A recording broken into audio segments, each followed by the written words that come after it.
வால்பாறை அருகே சோலையார் அணையின் இடது கரை பகுதியில் மண் சரிந்து வீட்டின் மீது விழுந்ததில் 2 பேர் உயிரிழந்தனர்.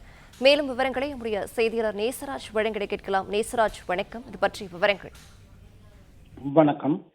கோவை மாவட்டம் வால்பாறை அடுத்த சோலையார் அணை பகுதியில் உள்ள இடதுகரை முக்கரோடு பகுதியில் வசித்து வருபவர் ஆறுமுகம். அவருடைய மனைவி முத்துலட்சுமி, வயது 52, பேத்தி ஜெனா, வயது 15. சோலையார் அணை அரசு மேல்நிலைப் பள்ளியில் 10ஆம் வகுப்பு படித்து வருபவர். இருவரும் இரவில் தூங்கிக் கொண்டிருந்த போது வீட்டின் மீது மண் சரிவு ஏற்பட்டு முத்துலட்சுமி மற்றும் ஜெனா இருவரும் மண்ணில் புதைந்து உயிரிழந்தனர். இதனை அறிந்த அந்த பகுதியில் உள்ள மக்கள் மண்ணில் புதைந்த இருவரையும் தோண்டி பிணமாக எடுக்கப்பட்டு இந்த நிகழ்வை பார்ப்போர் கண்கலங்க வைத்தது. இதனை அறிந்த சேக்கல்முடி காவல்துறையினர் சம்பவ இடத்திற்கு விரைந்து வந்து பிரேதத்தை கைப்பற்றி விசாரணை மேற்கொண்டு வால்பாறை அரசு மருத்துவமனைக்கு உடற்கூறு ஆய்வுக்கு அனுப்பி வைத்தனர். மேலும் இந்த பகுதியில் கனமழை பெய்து வருவதால் மேலும் நிலச்சரிவு ஏற்பட வாய்ப்புள்ளது. எனவே உயர் அதிகாரிகள் இதனை தடுக்கும் வகையில் முன்னெச்சரிக்கை நடவடிக்கை எடுக்க வேண்டும் என அந்த பகுதி பொதுமக்கள் கோரிக்கை வைத்தது குறிப்பிடத்தக்கது.